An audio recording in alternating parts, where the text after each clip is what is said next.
जेव्हा तुम्हाला कळत नाही की प्रेमात पडू की नको, तेव्हाच तुम्ही प्रेमात पडता असं मला वाटतं. आणि पडल्यावर पण कळत नाही की पडलोय, पडल्यावरही कळत नाही. मग तेव्हाच अशी ताजी नंतर पडल्यावरती कळतं प्रेमात मी पडलोय. माझं लग्न झालेलं नाहीये म्हणून मी सुरू करावं असं त्याला वाटतंय. ते एक लाईन आहे फेमस ब्रेकअप करताना, इट्स मी नॉट यू. मी कुठे म्हणालो परी मिळावी, फक्त जरा बरी मिळावी. गझल आणि ह्याच्यामध्ये पण ही जी खूबसूरती आहे, पण आपल्या मराठी कवी आणि ह्याच्यामध्ये पण आहे. माफ करा ही कविता मी घेणार नव्हतो पण आता घ्यावी लागेल. डायरेक्ट टोकाचं जेव्हा बोलतात तेव्हा खूप आवडतं. नेहमी नेहमी दुसऱ्यांनीच का जायचं माझ्या आयुष्यात. आपले शब्द खर्च केले आहेत आपण, तर वाचून टाकूया. काय माहिती. प्रेमाच्या या शोधात जरी असेल मी थोडा थकलो, पण तुला शोधता शोधता माझा मीच मला भेटलो. ही लाईन आत्ताही बरोबर आहे. गाठ पाडते ते लग्नानंतर काही बोलायला गाठ पाडते माझी. तुझी आठवण येत आहे हिला आधी कळतं. वा. तुझी आठवण येत आहे हिला आधी कळतं, माझ्या आधी डोळ्यांमधून हिच्या पाणी गळतं. आता ना ह्याचे शेवटचा कडव आहे ना, इथे अख्खा वरचा कॉन्टेक्स्ट चेंज होऊन जातो. जूनमध्ये मोस्टली माहोलचा महिना असतो आणि ह्या माहोलच्या महिन्यामध्ये जर आपण असे कीवर्ड्स बघितले की काय, तर चहा, पाऊस आणि गझल किंवा कविता. तर आज आम्ही तुमच्यासाठी घेऊन आलेलो आहोत काही मराठी कविता. सो शुभम, तू सुरू करावंस असं मला वाटतं. बरं, माझं लग्न झालेलं नाही आहे म्हणून मी सुरू करावं असं त्याला वाटतंय, तर मी सुरू करतो. तर सिम्पल आहे. जेव्हा आपली इच्छा असते प्रेमात पडण्याची पण मुलगी नसते, तेव्हा एक कविता मला हिट झालेली, ती म्हणजेच मंगेश पाडगावकर सरांची. ती कविता वाचून दाखवतो मी. माझी नाही आहे, मी त्यांच्यासारखी वाचू नाही शकणार, पण प्रयत्न करतो. हा, हे आता सगळ्या कवितासाठी लक्षात ठेवा, कारण मी माझ्याकडे सौमित्र किशोर कदमच्या कविता आहेत आणि मी नाहीच त्यांच्यासारखं, म्हणजे त्यांच्या इतका बाप कोणी वाचूच शकत नाही त्यांची कविता. मला असं वाटतं स्वतःची कविता ज्याने लिहिली आहे तो माणूस जेवढ्या भारी पद्धतीने वाचू शकतो तेवढा कोणीच नाही वाचू शकत. म्हणजे मी लिहिलेली असेल तर मी तुम्हाला ती वाचून दाखवेल, माझ्यापेक्षा भारी कोणीच नाही वाचू शकत. चला तर वाचून दाखवतो. कवितेचं शीर्षक आहे मी कुठे म्हणालो परी मिळावी. तर मित्रांनो, मी कुठे म्हणालो परी मिळावी, फक्त जरा बरी मिळावी. मी कुठे म्हणालो परी मिळावी, फक्त जरा बरी मिळावी. नाही, प्रयत्न मनापासून आहेत, मग किमान एक तरी मिळावी. नाही, प्रयत्न मनापासून आहेत, मग किमान एक तरी मिळावी. स्वप्नात तशा खूप भेटतात, कधीतरी खरी मिळावी. क्या बात आहे. स्वप्नात तशा खूप भेटतात, कधीतरी खरी मिळावी. हवी हवीशी एक जखम, एकदा तरी उरी मिळावी. वा. हवी हवीशी एक जखम, एकदा तरी उरी मिळावी. गालावर खळी नको तिच्या, गालावर खळी नको तिच्या, फक्त जरा हसरी मिळावी. गालावर खळी नको तिच्या, फक्त जरा हसरी मिळावी. चंद्रा इतकी सुंदर नकोच, फक्त जरा लाजरी मिळावी. क्या बात आहे. चंद्रा इतकी सुंदर नकोच, फक्त जरा लाजरी मिळावी. मी कुठे म्हणालो परी मिळावी, फक्त जरा बरी मिळावी, फक्त जरा बरी मिळावी. क्या बात आहे. Simplest ever. ही तर एक्सप्लेन पण करण्याची गरज नाही वाटत आहे. प्रत्येकाच्या, तुमच्याही मनात आता हेच असेल. आधी होतं बाबा परी मिळावी, परी मिळावी, आता फक्त बरी. बरेच लोकांची लग्न होतच नाहीत कारण की हवा तसा पार्टनर मिळत नाही. आता जे सगळ्या आया आहेत त्यांचं पण हेच म्हणणं की भाई लग्न कर, कोणाशी पण कर, घेऊन ये आता मुलगी. मलाही तेच म्हणतायत घरात, काही कर बाई, आम्ही बघू. ते असे तयार आहेत, आम्ही बघू, आमच्याकडे 10 आहेत. ही कविता बेसिकली सगळ्या सिंगल जे आहेत त्यांची इच्छा आहे, मन आहे त्यांचं. इच्छा आहे ना यार. आता माझी जी कविता आहे ती डायरेक्ट हे आहे, म्हणजे डायरेक्ट याच्या अपोजिट आहे. डायरेक्ट अपोजिट आहे. म्हणजे असं काय नाही की आम्ही ठरवून आलो की अशाच थीमच्या करायच्या आहेत कविता, त्यामुळे थोडंसं इकडे तिकडे होईल. म्हणजे ह्याची प्रेमाची तर माझी डायरेक्ट विरहाची आहे, पण ठीक आहे. म्हणजे ठीक आहे ना. किशोर कदम मला का आवडतं माहिती आहे, एक त्यांच्या कवितांमध्ये एक व्हायब्रंट एक अशी म्हणजे एक आग आहे आणि त्याच्यामध्ये एक ती फायर आहे असं मला वाटतं. ते डायरेक्ट टोकाचं जेव्हा बोलतात ते मला खूप आवडतं आणि त्याच्यानी जे एक्सप्लेनेशन देतात ते म्हणजे एक्झाम्पल्स मधनं ते सांगतात. तर ही छोटीशी चाळीचीच आहेत पण मस्त आहे बघ. तू उभी राहा इथेच, मी आधी जातो. वा. तू उभी राहतेच, मी आधी जातो, म्हणजे मीच तुझ्या आयुष्यातून निघून गेलो असं होईल. तू उभी राहतेच, मी आधीच जातो, म्हणजे मीच तुझ्या आयुष्यातून निघून गेलो असं होईल. नेहमी नेहमी दुसऱ्यांनीच का जायचं माझ्या आयुष्यात. सिम्पल म्हणजे म्हणजे हा याच्यात राग आहे, याच्यात प्रेम आहे, म्हणजे सगळं आहे रे. म्हणजे आणि त्याच्यात तो व्हायब्रन्स बघ, एनर्जी मला काहीतरी एक वेगळी त्यांच्या. मला एक आवडतं रे, म्हणजे ना मी असं मेल पर्स्पेक्टिव्ह सांगू शकतो आपला, कारण मी स्वतः मेल आहे ना.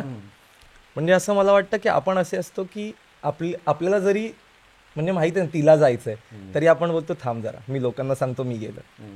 काय लिहिलंय रे पण ते. हो, ब्रेकअप नंतर असं की हेच सांगतात की अरे काय माझं चुकलं रे. ते एक लाईन आहे फेमस ब्रेकअप करताना, इट्स मी नॉट यू. ते हे इट्स मीच आहे, बट एकदम वेगळ्या अर्थाचं आहे, म्हणजे एकदम वेगळ्या फिलिंगनी सांगितलं. म्हणजे बेसिकली स्वतःला सिम्पथाईज केलं याच्यामध्ये बेसिकली, की नेहमी नेहमी दुसऱ्यांनीच माझ्या आयुष्यातून का जायचं. म्हणजे बरोबर आहे, कसलं आहे रे. बरोबर आहे. पुढची आता मला असं वाटतं की तू घ्यावीस एखादी प्रेमावरची, कारण माझी अजून ती पण तशीच आहे. घेतोय प्रेमावरची. म्हणजे बघा, जिथे प्रेम असतं तिथे विरह असणारच, म्हणून आम्ही असं ठरवलेलं नाहीये तरी होतंय. कळलं. तर आता माझे अजून वन ऑफ द फेवरेट कवी आहेत वैभव जोशी. त्या बात. त्यांची कविता एक होकार दे. आता मला मुलगी आवडली आहे बघा, मी स्टोरी में चल रहा हूं मैं. आता मला मुलगी आवडली आहे तर म्हटलंय एक होकार दे. एक होकार दे फार काही नको. एक होकार दे फार काही नको. फार काही नको फक्त नाही नको. एक होकार दे फार काही नको. फार काही नको फक्त नाही नको. काय जुळवलंय रे बाप, जुळवलंय रे यार बाप. आता कोण लिहितं यार असं, काही नको नाही नको. बस किती सोपं आहे. आणि बाप एवढं सोपं आहे तरी पण सिम्पल लिहिता नाहीत माहितीये का. नाही जनरली कविता बोलले की लोकांना अलंकारिक लिहायला लागतात, खूप कठीण. नैनांच्या आणि मग असं सगळं नक्षत्र वगैरे येतात, मनातल्या चांदण्यातल्या कोपरा, हे शब्द आले की मला जरा अनरिलेट होतं. भाई एवढं मला वाटतंय की तुमची कविता एक्सप्लेन करावी लागलीच नाही पाहिजे. एक होकार दे फार काही नको. फार काही नको फक्त नाही नको. एकदा दोनदा ठीक आहे सखे. एकदा दोनदा ठीक आहे सखे पण तुझे लाजणे बारमाही नको. म्हणजे एकदा दोनदा लाज, 12 महिने नको लाज. क्या बात आहे, रिअलिस्टिक अप्रोच. एकदा दोनदा ठीक आहे सखे पण तुझे लाजणे बारमाही नको. एक होकार दे फार काही नको. थेट स्पर्शातुनी बोल काहीतरी. थेट स्पर्शातुनी बोल काहीतरी. गूढ शब्दातली मौन ग्वाही नको. फार काही नको फक्त नाही नको. म्हणजे भाई आजकाल खूप असं फिरवून बिरवून बोलणं असतं, नको डायरेक्ट थेट बोल. आपले भेटणे हीच कोजागिरी. वा, समजा भाई कोजागिरी डायरेक्ट. आपले भेटणे. ह्या लाईनीमध्ये आपले भेटणे हीच कोजागिरी, म्हणजे कोजागिरी पौर्णिमेला आपण चंद्र बघतो, चंद्र तू मला भेटलीस म्हणजे मी चंद्र, असं ते डायरेक्ट शेवटचा शेर आहे. आपले भेटणे हीच कोजागिरी. चांदणेही नको चांदवाही नको. एक होकार दे फार काही नको. क्या बात आहे. एवढी सोपी कविता आहे आणि मला खूप आवडते. खूप भारी. म्हणजे नेक्स्ट लास्ट लाईन म्हणजे सिक्स मारलाय. सिक्स आहे. तेच आहे. म्हणजे मला असं वाटतं की भाई गझल आणि ह्याच्यामध्ये पण ही जी खूबसूरती आहे, पण आपल्या मराठी कवी आणि ह्याच्यामध्ये पण आहे. म्हणजे तू भीमळा पांचाळांचा गझल ऐकशील, मराठी गझल, त्या पण नेक्स्ट लेवल आहे. पण तेच आहे की मराठी पब्लिक म्हणजे मराठी इतकं प्रेफर नाही करत असं गझल बिझल म्हटलं की, पण आपल्याकडे पण खूप सारा मटेरियल आहे किंवा इव्हन जुनी गाणी अजून. म्हणजे माझा प्रयत्न चालू आहे कसं ते आपण आत्ताच्या लोकांपर्यंत आणू शकतो. पण तू बाबूजींची गाणी ऐकशील, राम कदमांची गाणी ऐकशील किंवा जुने जुने जे म्युझिक डिरेक्टर होते त्यांनी नेक्स्ट लेवल गाणी करून ठेवली आहेत. म्हणजे तू इमॅजिन नाही करणार त्याचा किंवा शब्दा वाचून ही जी गाणी भरपूर आहेत ऍक्च्युली. सो हे आपलं पण मराठी मटेरियल आपल्याकडे इतकं आहे, लोकांनी अजून एक्सप्लोर नाही केला मला असं वाटतं. म्हणजे लोकांनी म्हणजे आत्ताच्या आपल्या जनरेशन तेवढं एक्सप्लोर नाही केलं जेवढं केलं पाहिजे. आणि आपल्याकडे खूप डेंजर लेवल. फक्त एवढंच आहे की काही जुन्या गोष्टींची आपली मराठी भाषा आता पण ती वापरत नाही, त्याच्या म्हणजे आत्ताच्या जनरेशनला ते रिलेट नव्हते म्हणून. पण त्याला आपल्यासारख्या लोकांनी मग माध्यम म्हणून ते लोकांपर्यंत आणलं पाहिजे मला असं वाटतं, आणि ते आपण प्रयत्न करू. इनकेस मला काय वाटतं माहितीये का, म्हणजे माझ्यावर हे संस्कार कसे झालेत सांगतो. मी जेव्हा वयाच्या एक 5-6 वर्षाचा होतो ना, मला वाटतं तेव्हाच होऊ शकतात हे. आणि घरी जर तेच लागतं ना आपल्या, तर पुढेही लोकांना त्याची आवड होतेच ना. असं नाही, माझ्या घरी लहानपणापासून काहीच नव्हतं मराठीत असं काही ऐकायचं वगैरे, पण असं काही जनरेशनचं बोलतोय रे मी. नाही, हा मी सांगतोय, पण तेच बोल, तुला एक्झाम्पल देतो की आता जनरेशनचं नाही, कारण की ते शब्द कानावर नाही पडले, आपले थोडेफार पडले तरी असतील. पण मी मराठी गाणी प्रॉपर एक्सप्लोर करायला चालू केली जेव्हा मी जे मध्ये असताना. मला मित्र भेटला जो मराठी नाट्यसंगीत ऐकायचा, तिथून मी इन झालो आणि मग हळूहळू एक्सप्लोर केला. नंतर मग या लाईनमध्ये आल्यावरती मी एक वेबसिरीज शूट केली, शतजन्म शोधताना नावाची, देवेंद्र भोमेसोबत. तेव्हा मी पूर्ण मराठी 100 वर्ष आधीपासून जे म्युझिक डिरेक्टर्स आणि त्यांच्यावरची जी आम्ही वेबसिरीज शूट केली, डॉक्युमेंटरी टाईप, त्याच्यामध्ये मी गाणी नवीन एक्सप्लोर केली आणि मग हा मला रूट मिळाला. सो असं काही नाही की लहानपणीच व्हायला पाहिजे. You just have to, someone has to be there actually. एक मीडियम लागते, एक कोणीतरी एक असं, आणि ती डेप्थ पण लागते. तुझ्या वयात थोड्या गोष्टी घडून जायला पण लागतात. म्हणजे मलाही तसं बघायला गेलं जास्त असं ऐकायला मी कधी लागलो जेव्हा नाटकात. मग you just need a medium. आणि मला असं वाटतं की आपल्याला जर माहिती आहे त्या गोष्टी, तर आपण लोकांपर्यंत त्या, मग मे बी त्या थोड्या कठीण असतील शब्द वाईज, तर थोडा एक्सप्लेन करून आपण जेवढं आम्हाला जमतं, जेवढी आमची आहे बुद्धी, तेवढ्या ह्याच्यात आम्ही प्रेझेंट करायला पाहिजे. तुम्हाला हे माहिती आहे, बेसिक मीम पण चालतात की आधी लहानपणी गाणी वाटायची, पण आत्ता त्या म्हणजे आई बाबा जे ऐकायचे त्यांना आपण फाटर मारायचो, आणि आता तीच गाणी इतकी हार्डकोर रिलेट होतात की आत्ताची बॉलिवूड गाणी पण तेवढी रिलेट नाही होणार. तशातलाच भाग आहे की तुमच्याबरोबर जोपर्यंत ती गोष्ट घडत नाही, तोपर्यंत ती कविता क्लिशे किंवा ती गझल किंवा ते गाणं क्लिशे वाटतं, रे हे काय आहे, आणि नंतर तीच गोष्ट तुम्हाला इतकी जोरात हिट करते. तशीच एक सौमित्राची कविता मला हिट झालेली. फेज काय होता त्याच्याबद्दल मला अजिबात बोलायचं नाही, कारण आता लग्न झालंय. सो कवितेचं नाव असं नाही, डायरेक्ट घेतोच वाचायला मी. ह्याच्यावरनं प्लीज काय अर्थ वगैरे लावू नका. याचा थॉट खूप चांगला आहे, मला आवडला. आणि असं त्यावेळेला खूप आधी, खूप जुनी गोष्ट आहे. गाठ फाटते ते लग्नानंतर त्याच्यात काही बोलायला गाठ फाटते माझी. बोल ना बिंदास, अरे मी आहे तुझ्याबरोबर, बोल. तुला पण हिट होईल बघ आता. हिच्या मिठीत तुझी ऊब शोधणं नाही बरं, मी तुला विसरत चाललं एवढं मात्र खरं. हिच्या मिठीत तुझी ऊब शोधणं नाही बरं, मी तुला विसरत चाललोय एवढं मात्र खरं. हिचा हात घट्ट हातात ठेवला जरा धरून, हिचा हात घट्ट हातात ठेवला जरा धरून, तुझ्या माझ्या साऱ्या जागा पाहिल्या पुन्हा फिरून. नको रे, बेकार आहे, बेकार आहे.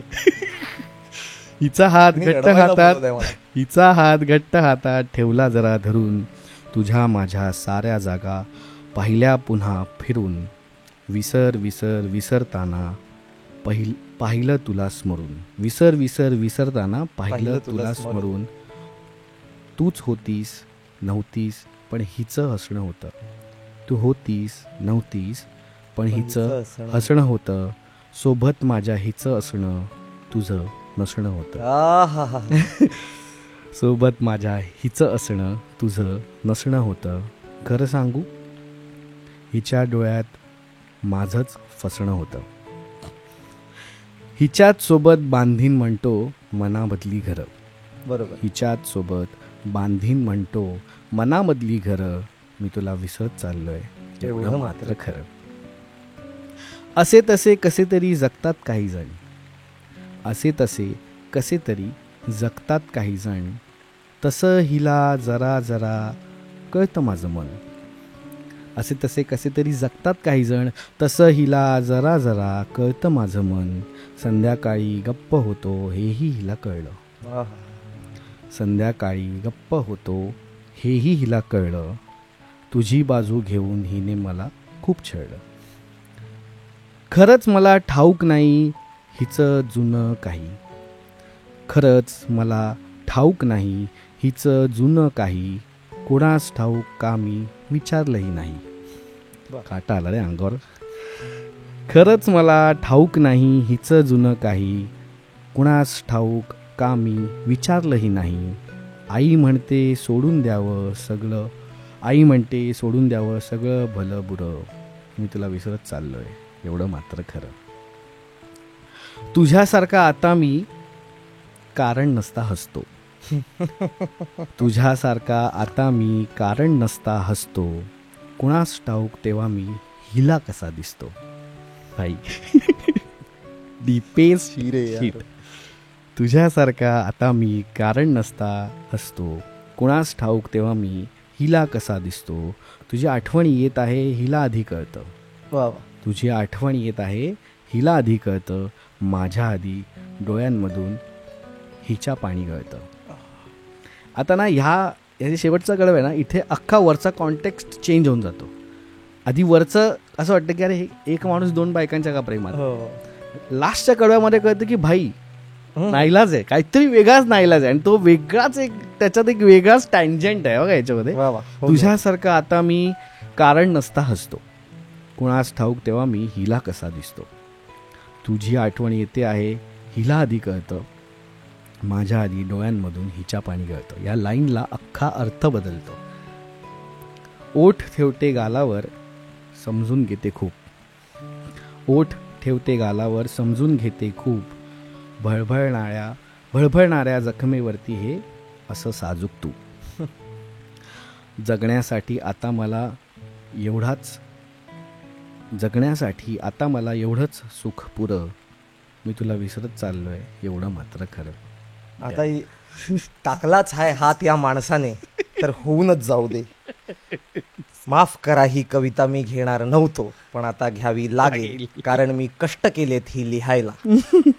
भले माणूस निघून गेला असेल तरी काय झालं, कविता तर लिहिली होती. भाई बरोबर आहे. तर माझं आणि पुण्याचं नातं काय हे तुम्हाला या कवितेतून कळेल. कोणीही नाव घेणार नाही एवढं मात्र खरं आहे. तर मी एक कविता लिहिलेली 3 वर्ष आधी.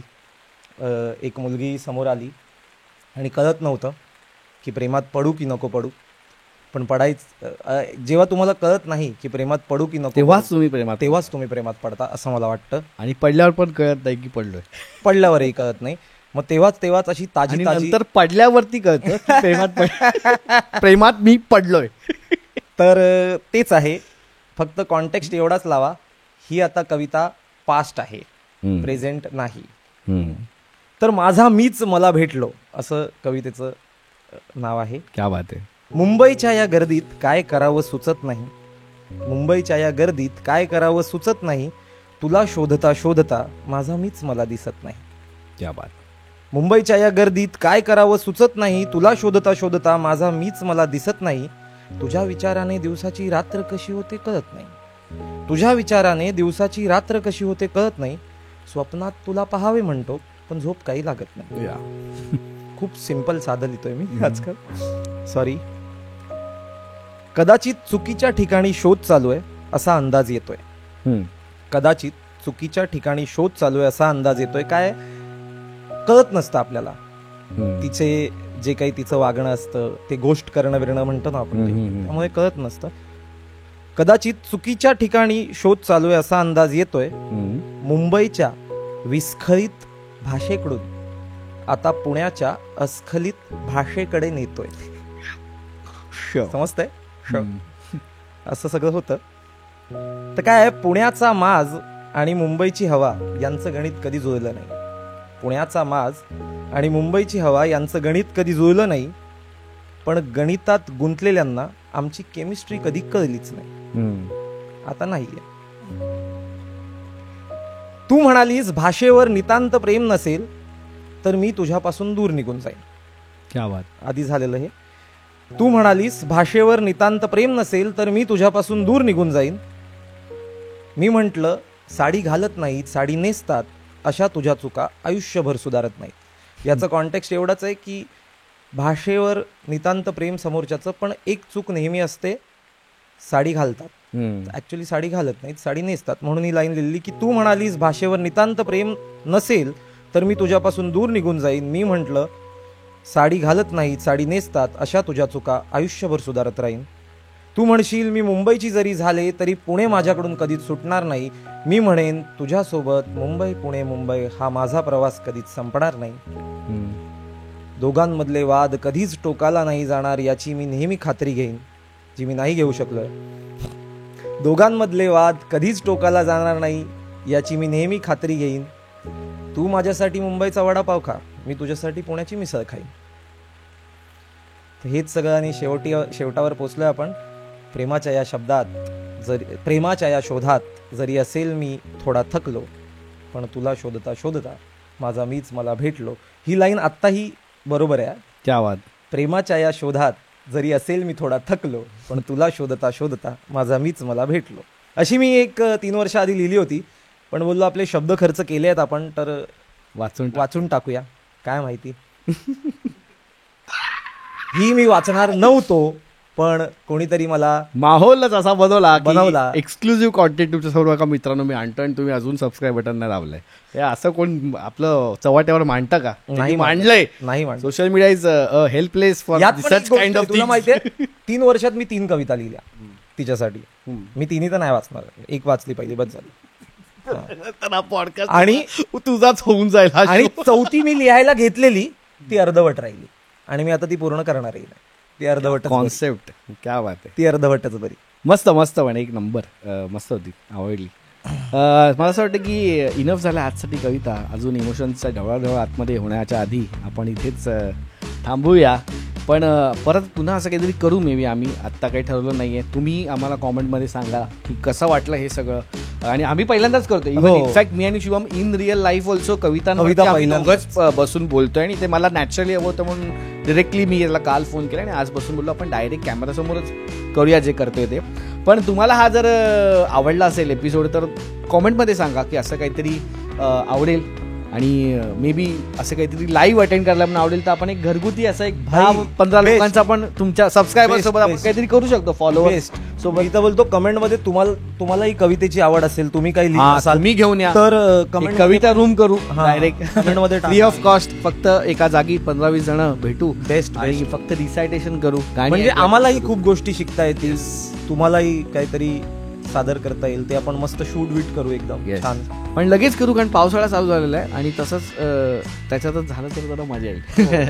पण कसा वाटला हा व्हिडिओ जरा कॉमेंटमध्ये सांगा. लाईक करायला विसरू नका, थँक्स बटन दाबायला विसरू नका, सबस्क्राईब करायला विसरू नका. आणि काहीही चुकलं असेल तर माफ करा, प्लीज माफ करा. आम्ही ही पहिल्यांदाच करतोय म्हणून. नाही असं काही नाही चुकलं आपलं. एवढं घाबरू सांगतोय रे. थोडं इकडे तिकडे शब्द होतात ते भाई. एवढी ते काय काय शब्द डेंजरच आहे. आम्ही धाडस केलंय हे बघा. हे मोठे मोठे कवी आहेत.